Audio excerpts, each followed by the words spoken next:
and the HipHopHeads Podcast. We're coming at you with another listening sesh.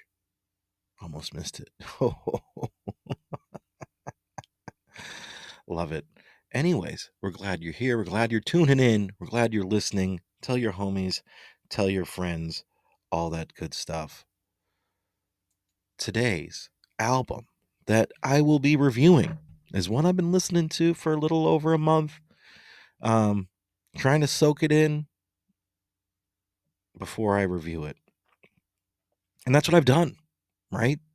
I mean, that's why we're here. The album in question is Raekwon, The Emperor's New Clothes. wu-tang. Yes. Released on July 18th, 2025 via Mass Appeal Records. That's the thing with Nas's label. And they're doing a whole thing, the Legend Has It series, which they're releasing 7 albums in 2025, hopefully. Which you have Ghostface, which came out today. Today's August 22nd.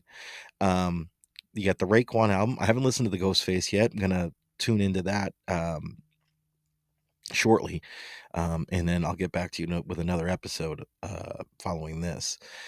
So yeah, Raekwon, Slick Rick, which was released earlier this summer. I think it was called Victory.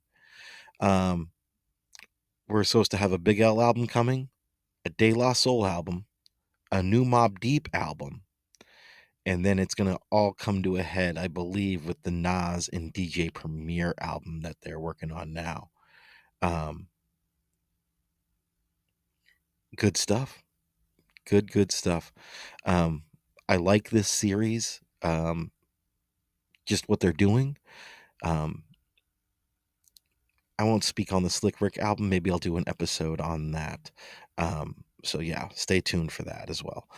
Anyways, so Legend Has It. This is the first album I'm reviewing for this series. And it's Raekwon's The Emperor's New Clothes. Which is an interesting album title, That's a old like fable story, about a emperor who is naked and needs clothes. Basically, the fable of the story is, we must not let pride or fear keep us from speaking up. Yeah. And I don't know how that pertains to this album. I guess, Raekwon being, in the later years of his artistry, is putting this out. And, maybe that, comes with it some, you must not let, pride maybe stop you from making your new music and, speaking up and doing all that kind of stuff. So, maybe with that, it makes a lot of sense. The album has got 17 tracks. It's 40 minutes long. It's got a boatload of features with Spectre Deck, Carlton Fisk. You got Griselda on here, Conway, Westside, and Benny come to assist for a track. Ghostface is all over the place on here. You got Method Man, Nas, Tommy Nova. Quite a few features. Most of the tracks have features, to be honest with you. I'd say it's about half and half, which, it's pretty good. So you get some good ones with, Raekwon and stuff, which I like. I would, I'm fine with hearing a couple Woo heads, and, it was cool to see hear the Griselda on here. So both of those, obviously, I welcome with open arms. This is Raekwon's first album in 8 years. His last one was The Wild. He's written a book in between that, the From Staircase to Stage, which I read. I thought it was fantastic. Raekwon has got multiple classic albums under his belt, with only built for Cuban links, Iron Man, only built for Cuban links too. His discography is interesting to say the least. He, as a rapper, Raekwon's one of the greats, right? He always delivers. His albums can just fall short, sometimes. For me, at least, I'd say his he's fairly consistent in that sense. He's got the classics, Only Built for Cuban Links and Only Built for Cuban Links 2, one of the rare sequels that, um, you know, this was a great follow up.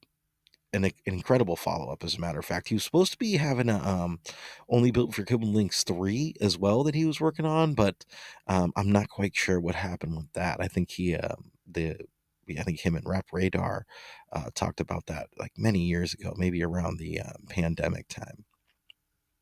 But who knows? So, like I said, this album's got 17 tracks. You got a bunch of features on it, like I said, a bunch of interesting producers. You got Frank G, I think, who takes most of the beats on here. Not most of them. He's got like three or four beats, so he's got you know the most, in my opinion, or not in my opinion, but according to the track list here. Raekwon produces the skits here and a couple of them. Um, the intro, kind of cool. You got Swiss Beats on here. He produces the Ghostface and Method Man track.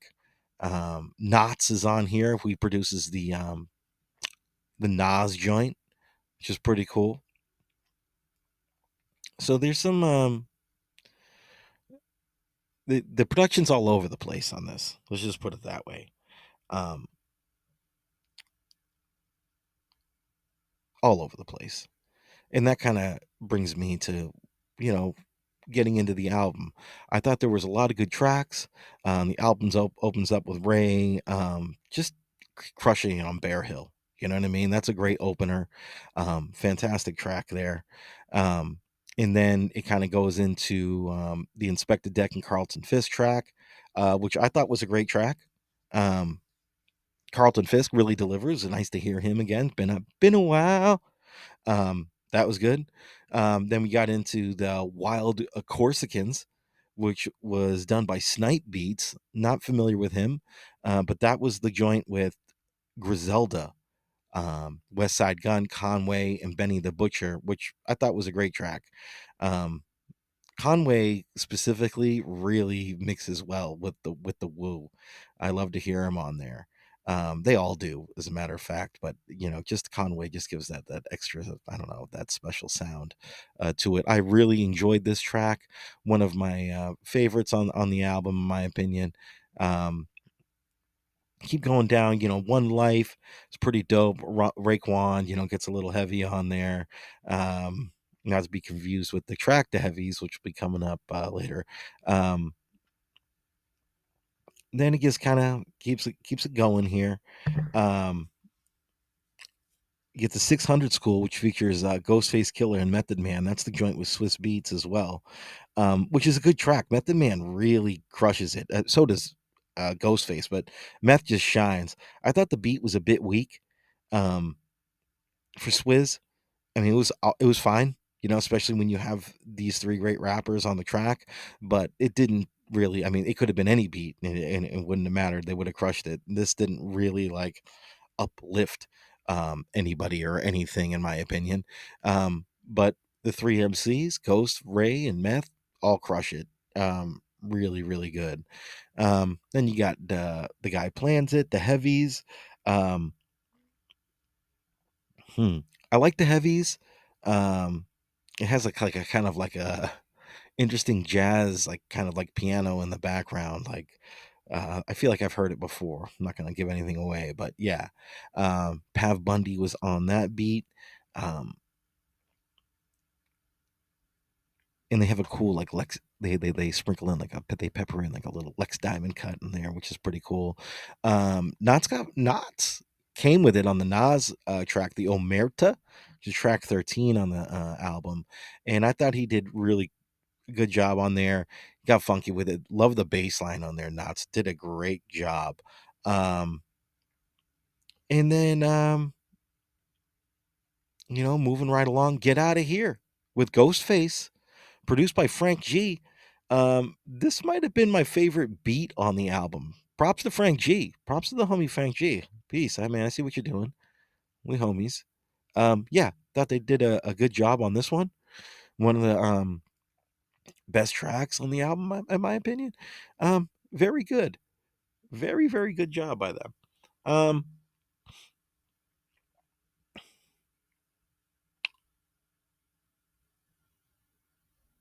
Moving right along.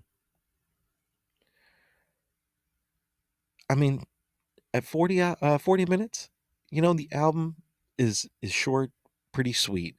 But I think the production is kind of all over the place, like I was saying earlier, and that kind of brings down the vibe a bit.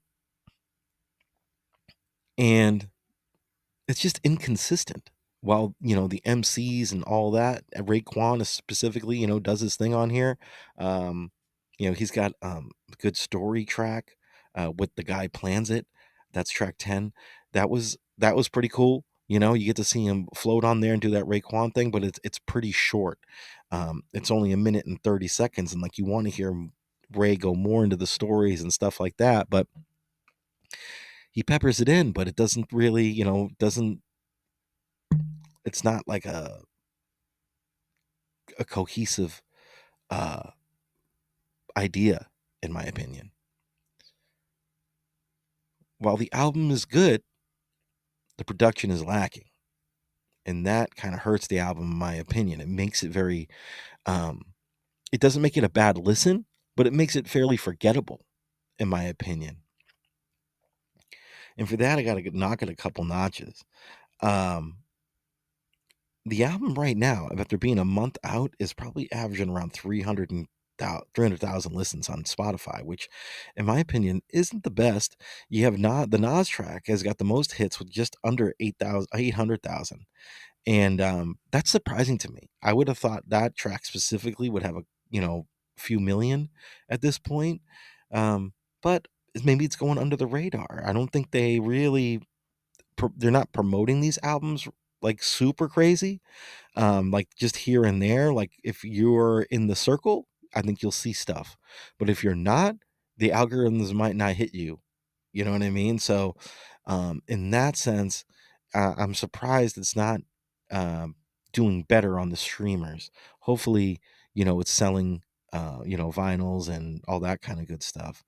Um, Raekwon's the man. Absolute legend. Love him. And I love him on this album. Once again, the production is kind of lacking. Um, Ray still got it. You know what I mean? And the friends he brought along here, you know, they do a great job assisting him.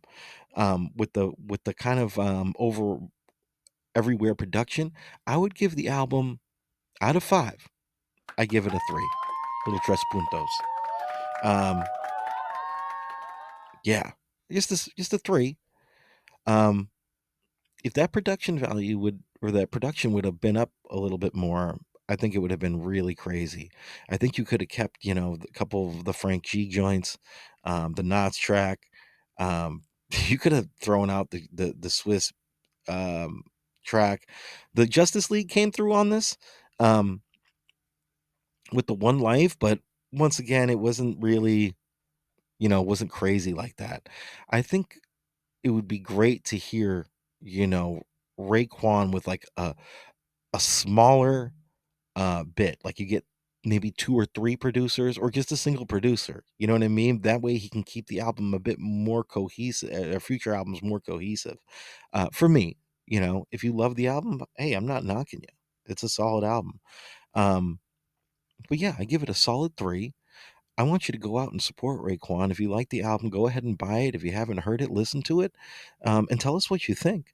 I would love to hear what y'all's opinions are on it. Do you like it? Do you hate it? Do you agree with my review? Tell us in the comment section. Feel free to follow us everywhere. You can do your YouTube things, all that. You can see us. The Listening Sesh is on there. You can find the podcast everywhere you listen to quality podcasts. And just give us a shout out. Tell your grandmother, right? Tell your other Wu-Tang fans. And